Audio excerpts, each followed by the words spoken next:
Chapter 9. Heroic Presence. Hone's transport skill easily sent us over to the vicinity of the sanctuary. I looked around to see a river running by, swaying grass, and rolling hills. I've seen this place before, Melty confirmed. The sanctuary is that way, she said with a point. That's right, Hone replied with a nod. My mother took me around the sites of the 4 holy legends when I was a kid, Melty said.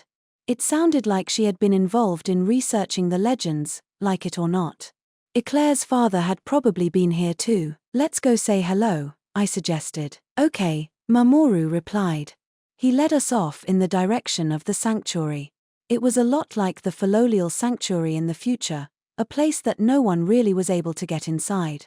The whole place was just rubble. But in this time more structures remained and people could still go inside. It was the remnants of a country created by the first shield hero and bow hero as they took on the beginning of the waves. The world was a cycle of growth and decline, so they said, but it made me sad to see it. After we returned to our time, and restored peace to the world. Well, Piensa would ultimately fall anyway, even if it happened in the distant future and Mamoru's own nation of Siltran would end up being changed to Siltvelt. I wondered when Fobri would come into being. I was getting distracted. While Piensa was still occupied with creating the foundations for their assault, we needed to put together some way to resist them. As I thought about these things, we arrived in what looked like a village. This is Vishiel, the village that manages the sanctuary, Mamoru explained as we stood at the entrance. I looked at the village and the people living there. There were some lizard men dressed in farmer-like outfits. They looked like bodybuilders. These bulked-up crocodile-looking therianthropes were tilling the ground with hoes. There were demi-humans with lizard tails. I guessed they were humans who could go therianthrope. There were also weasel-like people. They looked lean and quick. The women were doing chores, holding baskets and tubs, and children were running happily around the village. Ah, Master Mamoru. It was one of the villagers, addressing Mamoru at the entryway. The villager dashed over to me, tilted his head in puzzlement, and then moved over to Mamoru. Mamoru's allies also moved forward and started to greet the villagers. What brings you here like this? The villager asked. Some worrying news.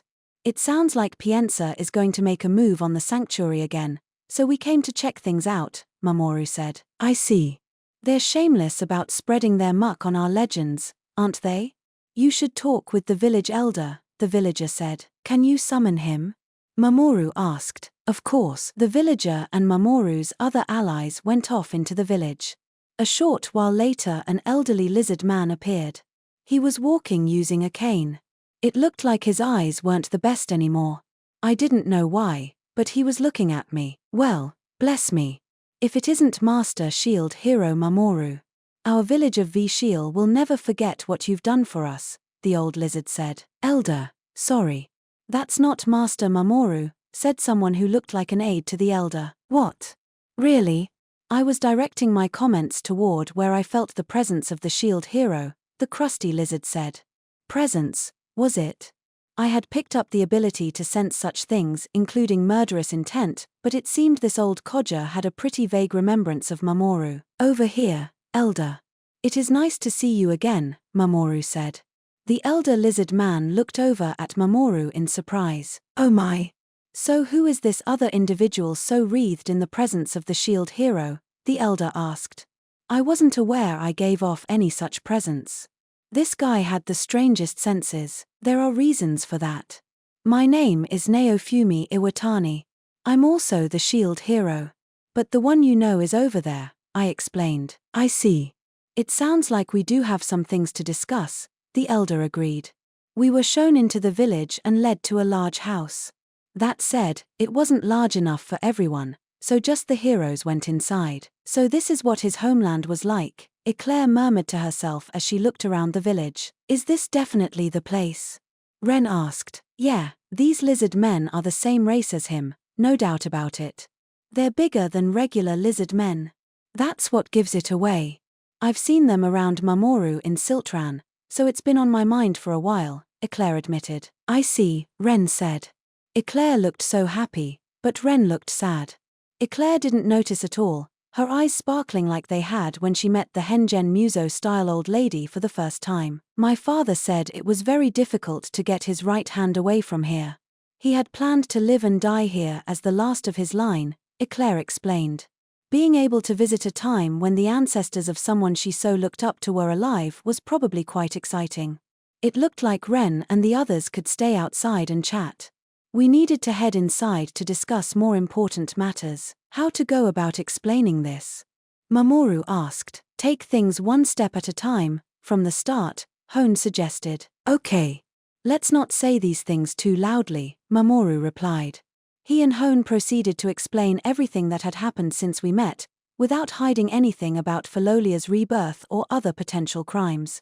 Everyone in this village seemed to trust Mamoru implicitly. I see. From the future, you say, the elder lizard man said, looking over at me. I am Sidol.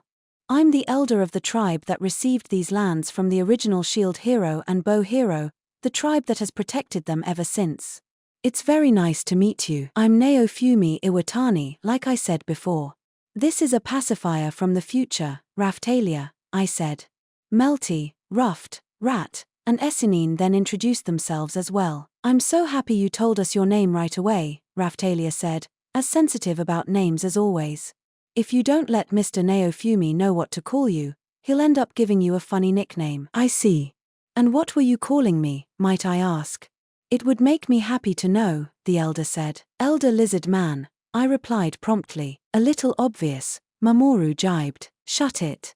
Can we get to the point? I said. So you already have a technique that can defeat those who are causing the waves. That makes me very happy, the elder said. That's a good thing, for sure. But now that things have turned against Pienza, they're coming to take this place.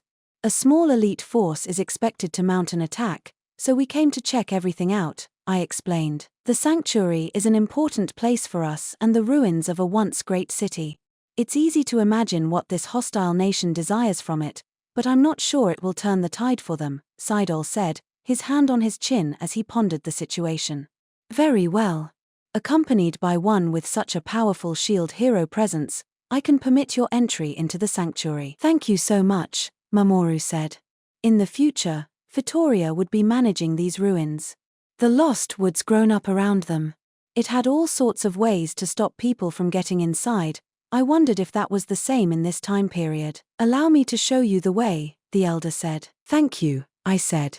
We finished our brief discussion and headed toward the outskirts of the sanctuary proper. As we headed toward the sanctuary, I took the opportunity to look myself over carefully. What's the matter, Mr. Naofumi? Raftalia asked. Is my presence really so obvious? I asked. Atla had always seemed to be able to sense something, and now it extended to Kian, these lizard men, and even the weasel demi-humans. I had almost been completely mistaken for Mamoru. In fact, they had treated him like he was a cut-rate version of me. Well, yes, it kind of is, Raftalia admitted. There's a strange feeling about you.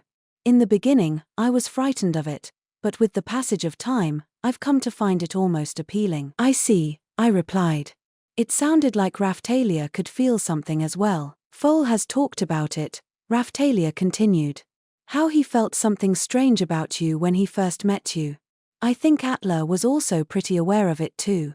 It sounded like the blessing of the shield made a good impression on demi-humans and therianthropes. I have to admit, faced with all this, I do feel like you've got one over on me, Naofumi, Mamoru said. I wondered, not for the first time, why we two shield heroes were so different. Mamoru could attack things. He was the better option in many ways. How do you feel to have me, with my jokes and making light of the role of a hero, come off more like a hero than you? I asked sardonically. More jokes, Mamoru said, shaking his head. I don't always like the things you say, but this is surely because you've got more experience than me, and you have met all sorts of other heroes. We do have 2 more holy weapons than you, I said. I'd struggled with resolving all the issues relating to those, including involving Ren. Counting all of those experiences, maybe that would make my presence more pronounced than Mamoru's. It might also have something to do with me holding the mirror vassal weapon. I was 1.5 times a normal hero, which did make me feel a little superior. Now I was starting to sound like tact. The less of that the better. Being superior also seemed to get me into a lot more trouble. You think that's what all this is about? Mamoru questioned me. I see you as keen on tackling every problem and working hard for the sake of those who believe in you. You're starting to sound like Ren, I chided him. You've got a pretty big following yourself. That's what I consider a hero. Did you call? Ren asked. He had been talking to Eclair, no surprise there. No, nothing to worry about. I was just saying that flattery will get you nowhere with me, I said. It wasn't intended as flattery, Mamoru protested. Anyone who mocks you must pay the price, regardless of the cost. Nothing makes you feel better than landing that finishing blow, trust me, I said. Mr. Naofumi, please control your face. Raphtalia cut in from the side. That was easier said than done. We had faced more than our fair share of annoying punks in the future. At least they seemed to be keeping a low profile here in the past. Things might be better here than in the future, I admitted. They didn't have to deal with records from the past being completely wiped out for one thing. The people still seemed pretty smart and capable. I'm not sure I like where this is going. You make it sound like our hard work is meaningless, Mamoru said, furrowing his brow. It's not meaningless. You'll lay the foundations for things that still exist in our time. But also, like Hone said, nothing lasts forever, I replied. It was best not to let him sink into total despair.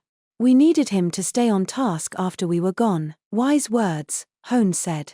Everything will fade with the passage of time. Sure, but I still can't agree with enjoying destroying my enemies, Mamoru said. That's the better way to be, Raphtalia said sympathetically. We have so much trouble with Mr. Naofumi in that area. I didn't care if they understood me or not. Even a little kid knows not to do to other people something they wouldn't like to be done to themselves. I like to take people who haven't learned this lesson and put them through the ringer and then laugh when they complain about it. If they aren't prepared to potentially suffer something, then they shouldn't do it in the first place, I said. It was their fault for doing things they weren't prepared to suffer for themselves. Most of them were unable to accept it, of course, and howled like whipped dogs. Ren. You loved it when bitch died that time, right? I asked, looking for some support. Yeah. Ren nodded.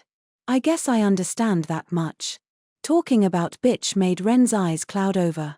He hadn't completely overcome all that yet. I wish she'd done us all a favor and died for good, I added. She needed to pay for everything she'd done. Seeing as we knew she would come back even though we didn't know where the respawn point would be, I'd love to be able to camp it. Just kill her the moment she came back as slowly as possible, of course.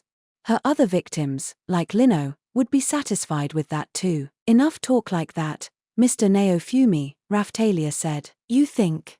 I asked. I found it lots of fun to daydream about. I do.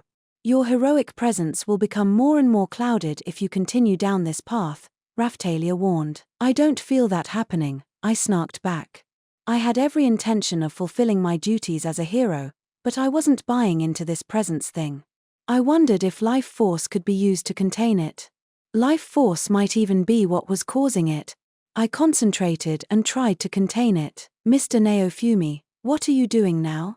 Raphtalia asked. Trying to contain my life force, I explained. I don't think that's going to change anything. It's not related to that, Raphtalia said. That left me wondering what I could possibly do. What do you think a hero even is? Ren asked, his eyes distant. Don't ask me, Mamoru said, in sync with Ren for a moment, his eyes looking the same and staring off at the same spot. What's this? I said hotly. You think I'm dumb, do you? Motoyasu is the dumb one. I'm not denying your characterization of Motoyasu, but just feeling how unfair the world can be. You are reliable, Naofumi, no doubt about that, but that's something strange about you that I still can't quite accept, Ren said. You're really starting to piss me off. I raged. We're going to come back to this. Mr. Naofumi, if you don't stop playing the bad guy, people are going to start looking at you like, well, you're actually a bad guy, Raphtalia cautioned me with a look similar to the one the others were giving me. I wasn't playing at anything. I cursed. I hadn't done anything to make them look at me like this. Your attempts to play the bad guy have been self-destructing a lot recently, Melty chipped in, turning back from the head of our column to glance at me. That was the last straw. I needed them to shut up. I think our shield hero does a great job of lightening the mood, Ruft said, offering a counterpoint to Melty. It makes him more approachable. That might be true, but sometimes there's a serious mood for a serious reason. He's even been breaking out into slapstick recently, so I hear, Melty commented. I had no recollection of that. It was starting to feel like everyone was ganging up on me. I decided to just keep my mouth shut. I continued to follow the others with my lips firmly sealed. We did encounter some monsters along the way, but nothing the current party couldn't handle. I almost thought we would run into the predicted Pienza elite unit, but we didn't see anything of the sort. Maybe we had beaten them here. We reached the sanctuary without any real trouble. It was definitely in ruins. There were rows of worn-down stone houses and a crumbling old castle beyond them. The demon dragon's castle had nothing on this place. In our time this had all been swallowed by a sprawling forest, but in this time the plants hadn't gained much of a foothold yet. I wondered where the spot we camped out was. The terrain was so different we'd probably never find it. What is here, anyway? I asked. Pienza seemed to want this place, but I had no idea why. I couldn't see much point to these ruins. It seemed like nothing more than a site of indigenous faith treasured by the people who lived here for pretty standard reasons. Melty and Mamoru made it sound like some kind of unknown power was still slumbering here, but I wasn't seeing that yet. Pienza claims that weapons, magic, and power left by the heroes from the past still sleep here, but we've only ever found one thing, Mamoru said. We were also told not to really talk about it. There might be something else, somewhere else here, that we haven't found, but it's just the one thing at the moment, Hone said. The carriage vassal weapon, I stated.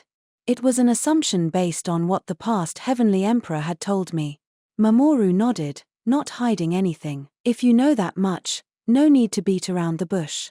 Come on, Mamoru said.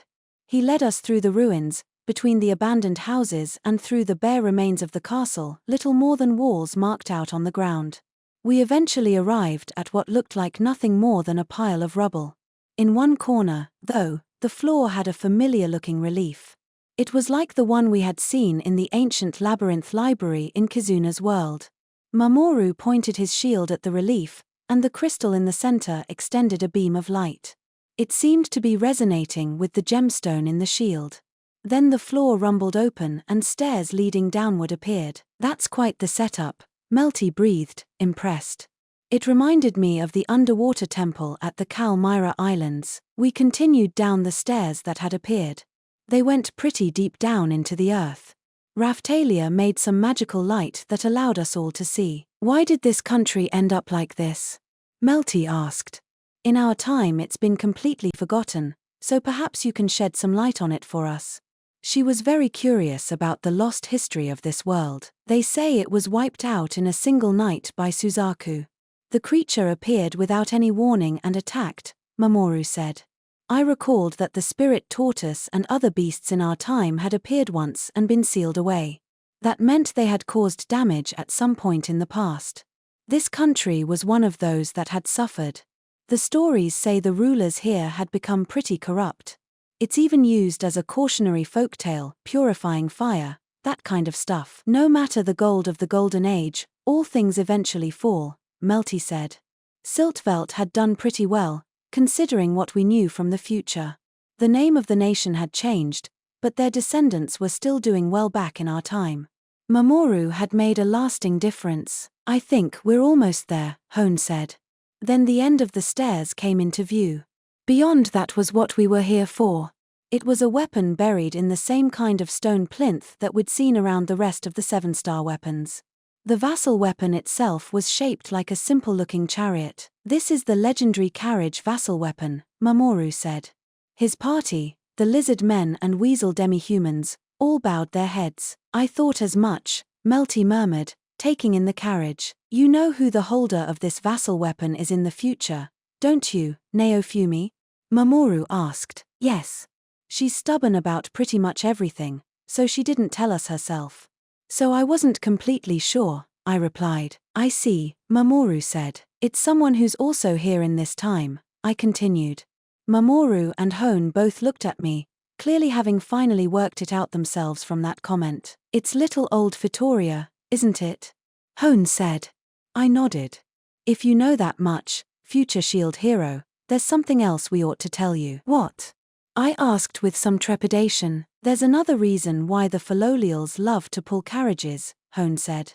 She had previously explained that they were monsters who had been created to help promote the flow of goods around Siltran. Mamoru, can I go ahead? Yes, why not? Naofumi and his friends can handle it. There's no reason to keep it a secret, Mamoru said. Hone turned back to me and continued, I've also told you that the carriage vassal weapon is a stubborn one, haven't I? Hone said, I do recall that, I replied. Do you know which of the holy weapons, the shield or the bow, the carriage is affiliated with? Hone asked. I hadn't given it much thought. The reason for our insufficient power-up methods since arriving in this time was the differences between holy weapons and vassal weapons. The power-up methods that Ren's sword could perform came from the sword, spear, projectile, staff, and gauntlets. Meanwhile, the power-up methods that Mamoru and my own shield could perform came from the shield, bow, claws, hammer, and whip. The remaining two were the axe and the carriage. The carriage was in front of us now. That meant the one affiliated with the sword or spear was the axe, which probably wasn't even on this world at the moment. The shield holy weapon has the claws and hammer as its vassals. This is simply a little old fact, one that the pacifier should know too, Hone said. I recalled that the demi-human nation of Siltvelt had been responsible for the claws, and the other demi-human nation of Shieldfrieden had held the hammer. They might have moved around depending on the time period, but this overall trend had to remain the same, which means, by process of elimination, the bow's vassal weapons are the whip and carriage, I stated. That's right. The holy and vassal weapons have formed up their own separate factions and cliques, Hone said. The shield hero is with the claw and hammer heroes. Mamoru stood in the front, while Philolia raised the claws and Natalia her hammer. I think the shield holy weapon selected these two as its vassals due to the synergy between them, Hone explained. That made sense to me. Mamoru might have been Philolia's superior, but he had to bow his head to Natalia. I wondered if the hammer was the vassal weapon that had poor compatibility with me. A shield was effective against cutting attacks from swords or claws but weak against opponents who used impact weapons, like a hammer. The damage might not be limited to the hand holding the shield either. I could see it being imparted inside the armor too. And what about the two types the bow holy weapon selected as vassals? Hone asked. She sounded like a schoolteacher. The answer was the carriage or, in this case, more like a battle chariot and the whip. A whip was used for striking. I mainly had a negative image of it being used to hit animals, like when a lion tamer used a whip to control the king of the beasts. The best thing about the whip was personal enhancement, which allowed the owner to not only enhance themselves but also those around them. As for the carriage, it looked like a Roman chariot. It was a vehicle that allowed for fast transportation around the battlefield. I considered what it might mean to add the bow hero to that equation, the whip hero controlling the animal pulling the carriage while the bow hero fired arrows from the back. That would provide excellent mobility and overcome the issue of the bow hero having powerful attacks but preferring to stay out of close combat. That's a pretty good combination, I said. Indeed, it is, Hone agreed. The carriage was all about defense and movement. If needed, it could even be used to protect those riding it. Which brings me to my point. This stubborn carriage vassal weapon placed an order with the whip vassal weapon. An order for what? I asked. A monster that was born to pull a carriage. And I presume you know what I created as my response to that order. Hone said. The answer was the Philolials, monsters created from Mamoru's girlfriend. The Philolials had stood out, even in the time period I was originally summoned to. There were no other monsters that took such pleasure from the simple act of pulling a carriage. There were other monsters that could do it, like dragons or caterpillars, but I hadn't encountered any other monsters with that desire so embedded in their basic makeup. The role of the whip vassal weapon was to control monsters, and the carriage was pulled by something. That had led to the desire for a monster that could handle a carriage and love it. In the past, the carriage vassal weapon always selected monsters as its hero, a dragon, a griffin, or a pegasus, but do you think any of these could handle a carriage? Hone asked. No, of course not, I replied. They would be better off dropping the carriage altogether and fighting on their own. But couldn't you say the same thing about Philolials? I'd never seen Philo use a wagon or carriage to attack, that was for sure. She loved her own special wagon and wouldn't dream of taking it into battle. Then I recalled that she had run down Motoyasu that one time. Let me change the question. Who do you think could make the best use of the carriage, its skills, its magic? Who could effectively use it to defend the hero? Hone asked. No idea about that. I've never even seen a carriage skill. Oh no, wait, I corrected myself. Now that I thought about it, Vittoria had used something like that on the spirit tortoise during its rampage. Her carriage had increased in size to match Vittoria, turned all spiky, and slammed into the spirit tortoise. That had to be a skill. She had even shouted crash charge. I remember seeing her use at least one weapon. A battle wagon covered in spikes for ramming into the enemy, Melty said, describing the same thing I'd seen. It was a ramming weapon with spikes arranged out in front and was pulled by multiple Philolials into battle. The power of them charging together could cause a lot of damage. It had been used to break down doors during sieges. That's the role it plays, Hone said. Even without the blessing of a hero, Philolials have incredible strength when it comes to pulling things around. They might not handle precision so well, but they can be powerful even without having to be a Philolial queen. I'd seen Philo pulling a wagon loaded down with heavy cargo like it was as light as a feather. I'd been surprised that a single Philolial could handle such a load, but she clearly had a bonus there based on her race. To love all forms of carriage and sometimes use them as weapons is the kind of monster that the carriage vassal weapon desired from the whip vassal weapon. This one sounds like a real narcissist, I said, looking at the carriage again. I'm not denying that, Hone replied. I kinda wished she had, but if it had asked for the creation of a monster that would love it, I guess she couldn't. Now, I want you all to think for a moment about what would have happened if the future S.H.I.E.L.D. hero and friends didn't show up here, Hone continued. Can we skip the thought experiment? I asked. You have so little finesse, future S.H.I.E.L.D. hero. But okay. If Mamoru's attempts to revive Philolia had been less than successful, what do you think he would have done next? Hone asked. It still sounded like her quiz was continuing. Why don't you ask Mamoru? I said, a little testily. Hone took that graciously and looked over at Mamoru.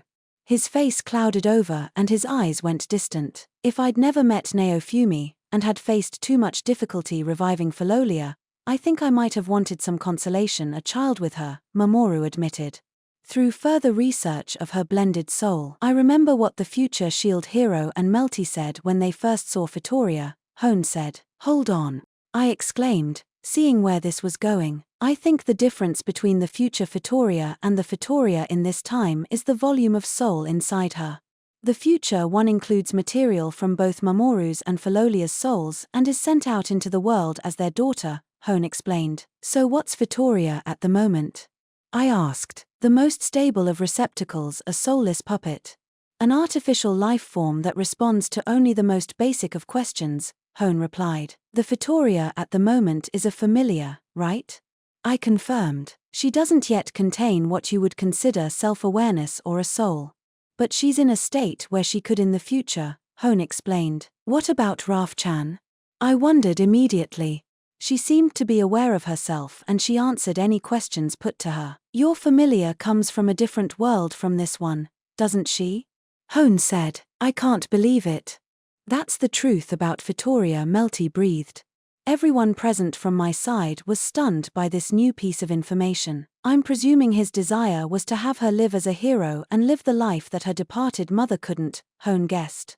She had been created to use the carriage vassal weapon and in Mamoru's grief she'd taken on the role of his daughter. If that was Vittoria, then what a tragic fate she had. The future Vittoria had possessed the desire to fight for the world. I wondered if that had been implanted inside her too. Her feelings on the subject had been very intense.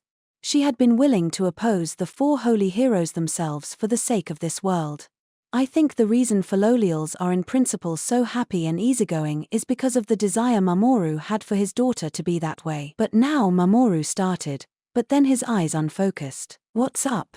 I asked. Vittoria is asking to be summoned here, he replied. Does she know what's going on around you? Like Raf-chan does for me? I asked. Maybe. Come on Fimanoa, he said, shouting a skill like come on Raf. With that skill, he summoned the prototype Vittoria, who suddenly appeared in front of us. She didn't say anything. She just stared at Mamoru. Now that you've got Philolia back, Mamoru, you might not need to take things this far, Hone said. Vittoria looked at her and then at Mamoru and then spoke. I'm becoming this because I want to. Because we were created by someone special, she murmured. Then she spoke more loudly. We haven't been born yet. With that, Vittoria touched the carriage vassal weapon and nothing happened.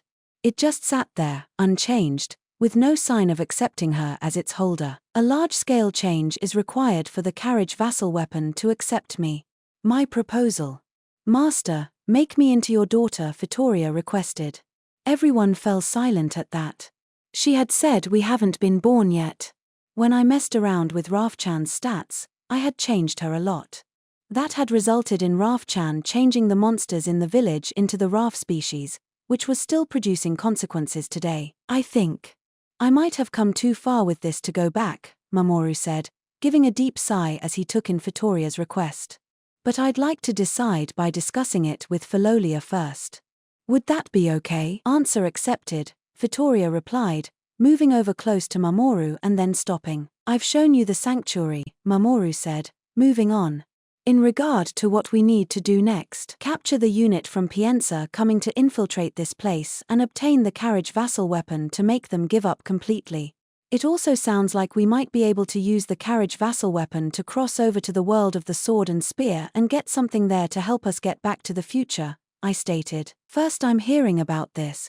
Melty said, do you know that shrine that's a nest of Philolials in the future?